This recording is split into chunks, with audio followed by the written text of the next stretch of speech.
এখনো নির্লজ্জ পাকিস্তান।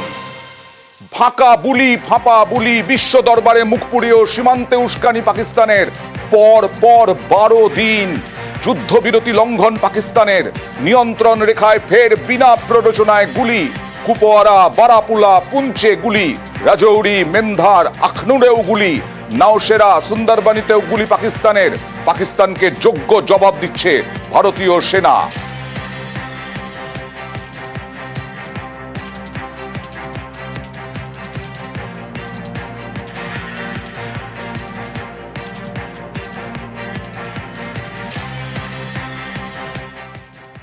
এর আগেও ভারত বেআব্রু করেছিল রাষ্ট্রসংঘে পাকিস্তানকে।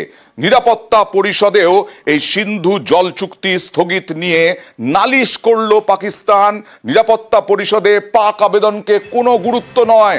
আপনারা দেখছেন সেই ছবি, শুকিয়ে কাঠ হয়ে গেছে এই ঝিলাম এবং চেনাব। জল ছাড়া বন্ধ করে দিয়েছে ভারত।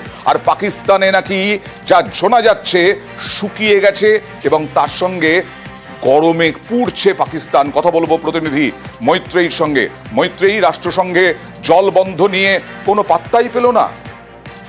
একেবারে দেখো, আজকে রাষ্ট্রসংঘের সিকিউরিটি কাউন্সিলের পাকিস্তানের তরফ থেকে সিন্ধু জলচুক্তি স্থগিত করা এবং সেটাকে যে একটা ওয়ার হিসেবে দেখানো হচ্ছে সেই বিষয়টা নিয়ে তারা বক্তব্য পেশ করেছিল। এবং একই সঙ্গে পাকিস্তানের তরফ থেকে উল্লেখ করা হচ্ছিল যে এই গোটা যে সমস্যা এবং এই মুহূর্তে যে বাড়তে থাকা টেনশন দুদেশের মধ্যে, তার কারণ জম্মু কাশ্মীরের যে ডিসপিউট, সেই ডিসপিউট।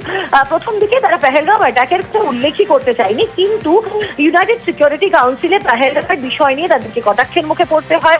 লস্কর জঙ্গির সঙ্গে তাদের যে যোগাযোগ রয়েছে তাদেরকে পৃষ্ঠপোষকতা নিয়ে তাদেরকে সমালোচনার মুখে পড়তে হয় এবং দেখা যায় যে এই যে মিসাইলের যে তারা টেস্ট করা হয়েছে সেটা নিয়েও কিন্তু তাদেরকে প্রশ্নের মুখে পড়তে হয়। আর তাদের যে বক্তব্য ছিল যে সিন্ধু জল চুক্তি খারিজ হওয়া, সেই বিষয়টি তো ধোপে টেকেই নেই। উল্টে যে সমস্ত বিষয় অর্থাৎ জঙ্গিদেরকে কোনো জায়গা থেকেই সমর্থন পাচ্ছে না, শুধুমাত্র তুরস্ক আর চীন, এই দুটো দেশ একমাত্র। আর তাছাড়া কোনো জায়গা থেকে নয়, বরং প্রত্যাঘাত ভারত করছে বিভিন্ন অর্থনীতি, কূটনীতি দিয়ে। আগে বিভিন্ন কাশ্মীর ইস্যুতে পাকিস্তান সবসময় বিষয়টাকে ইউনাইটেড নেশনসের দিকে নিয়ে যেতে চাইতো, কিন্তু এখন দেখা যাচ্ছে সেই ইউনাইটেড নেশনসের সব থেকে শক্তিশালী সংগঠন নিরাপত্তা পরিষদ, সেখানেই তার যে সন্ত্রাসবাদের প্রতি মদত, এই বিষয়টা সমালোচনা হয়েছে। এবং আরেকটা জিনিস এখানে ভারতের জন্য পজিটিভ, জলবন্টন চুক্তির বিষয়ে যদি কোনো সমস্যা হয় তার জন্য একটা ইন্ডিপেন্ডেন্ট বাইল্যাটারাল কমিশন রয়েছে দুই দেশের, ইন্ডাস ওয়াটারের কমিশন। সেটার মাধ্যমে কোনো সমাধান করতে না চেয়ে পাকিস্তান বিষয়টাকে সরাসরি জল সন্ত্রাস বলে সেটাকে তুলে ধরতে চাইছে ইউনাইটেড নেশনসে। তো এই যে গোটা প্রক্রিয়াটার মধ্যে পাকিস্তানের যে একটা বিচারিতা, এটাই মনে হয় আজকে সিকিউরিটি কাউন্সিলের যে একটা পদক্ষেপ তার মধ্যে দিয়ে উঠে আসে।